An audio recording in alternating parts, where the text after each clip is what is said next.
పద్మా దేవేందర్ రెడ్డి గారికి ఈరోజు నేను అదే కొరివిపల్లి గ్రామంలో ఉన్నాను. నేను మీకు ఈ గ్రామం నుంచే ఇక్కడ గ్రామస్తులు కూడా చాలామంది ఉన్నారు. వారి దగ్గరికి వెళ్ళి నిజానిజాలు తెలుసుకున్న తర్వాత ఈ వీడియో నేను మీకు అందరికీ అందించడం జరుగుతుంది. మరి ఇలా నేను పద్మా దేవేందర్ రెడ్డి గారిని అడుగుతా ఉన్నా. హనుమంతరావు గారు తన సొంత డబ్బులతో కట్టిస్తాను, ప్రభుత్వ డబ్బు కాదు. కానీ అక్కడ వారికి ప్రభుత్వం ఫేవర్గా లేదు. తెలంగాణ ఉద్యమం ఒకవైపు జరుగుతుంది. మరి ఇప్పుడు మీ పరిపాలనలో 2014 తర్వాత మీరే ఎమ్మెల్యేగా ఉన్నారు. మన రాష్ట్రం, మన ముఖ్యమంత్రి గారు ఉన్నారు, మీకు ఫేవర్గా ఉన్నారు. మన మంత్రి గారు ఉన్నారు, మీకు ఫేవర్గా ఉన్నారు. మరి మీరే మెలుగబెట్టారు. ఒకసారి మీరు ఏం మెలుగబెట్టారో కూడా ఇక్కడ చూస్తున్నాం. ఇక్కడ ఆరోగ్య ఉప కేంద్రం కడతా అని చెప్పేసి బోర్డేసిపోయినారు. మరి 2 సంవత్సరాల కాలం గడిచింది.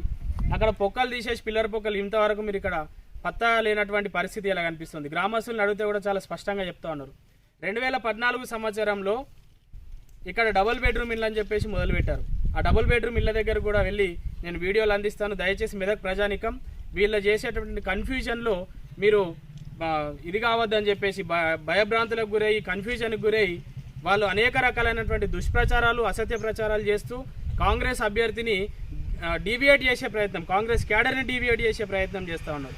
మరి ఇలా నేను మెదక్ ప్రజానికానికి ఒకటే చెప్తా ఉన్నా, వీరు 10 సంవత్సరాల కాలంలో చేసిన అభివృద్ధిని చెప్పుకోవడానికి ఏమీ లేదు. కాబట్టే కాంగ్రెస్ అభ్యర్థి యొక్క తప్పులను కోడిగుడ్డు మీద ఈకెలు వీకేటటువంటి ప్రయత్నం, అట్లాంటి ప్రయత్నాలు ఇలా పద్మా దేవేందర్ రెడ్డి గారు చేస్తూ ఉన్నారు. మరి మిత్రులారా, ఇలా కొరివిపల్లి గ్రామంలో ఆరోగ్య ఉప కేంద్రం ఏదైతే కడతా అన్నారో దానికోసం తీసినటువంటి పిల్లర్ పొక్కలను కూడా మీకు ఈ వీడియో ద్వారా చూపిస్తాను. ఒక్కసారి ఆ వీడియో అక్కడ కవర్ చేయండి.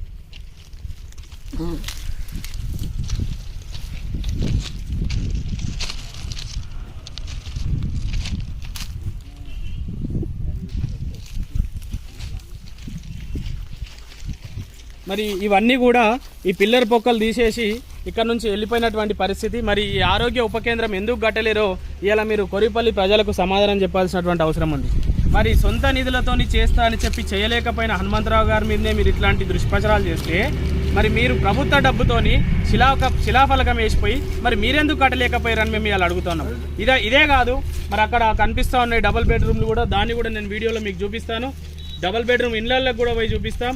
మరి ఆ డబుల్ బెడ్రూమ్ ఇళ్లను 10 సంవత్సరాల కాలం గడిచినప్పటికీ కూడా ఈ రోజు వరకు కూడా మీరు అది పూర్తి చేసి ఇక్కడ ఉన్నటువంటి లబ్ధిదారులకు ఇచ్చే పరిస్థితులు మీరు ఎందుకు లేరని చెప్పేసి మేము అడుగుతా ఉన్నాం. మరి ఇక్కడ దాదాపు ఎకరం నుంచి ఎకరన్నర ప్రభుత్వ భూమి స్పష్టంగా ఉన్నది. చాలా గ్రామాలలో ఎందుకు డబుల్ బెడ్రూమ్ ఇవ్వలేదు అంటే జగాలు లేవని చెప్పేసి చాలామందికి చెప్పినారు. మరి అలా కొరివిపల్లిలో సఫిషియంట్ ల్యాండ్ ఉంది, సరిపోయేంత ల్యాండ్ ఉంది. ఇక్కడ ఎకరన్నర భూమి ఉంది. ఇక్కడ దాదాపు 62 గుడిసెలు ఉన్నాయి ఇక్కడ ఉన్నటువంటి గ్రామస్తులకి. అందులో 20 ఇండ్లు ఇస్తా అని చెప్పేసి అక్కడ 20 ఇండ్లు స్టార్ట్ చేసి ఇప్పటి వరకు కూడా అవి ఇయ్యలే. మళ్ళీ ఏదో పర్యటనలో భాగంగా ఇక్కడికి మంత్రి గారు వచ్చి 20 కాదు ఇంకో 20 పెంచి 40 ఇండ్లు ఇస్తామని చెప్పేసి కూడా చెప్పిపోయినారు. మరి ఇప్పటి వరకు కూడా 20 లేవు, 40 లేవు. గుండు సున్నా కొరివిపల్లి గ్రామానికి. మరి ఇంత మంచి భూమి ఉన్నప్పటికీ కూడా ఇక్కడ ప్లాట్లు చేసుకొని డబుల్ బెడ్రూమ్లు కానీ ఇళ్ల జాగాలు కానీ ఇచ్చే అవకాశం ఉన్నప్పటికీ కూడా మరి ఇక్కడ ఎందుకు ఇవ్వలేకపోయారని చెప్పేసి మేము అడుగుతా ఉన్నాం.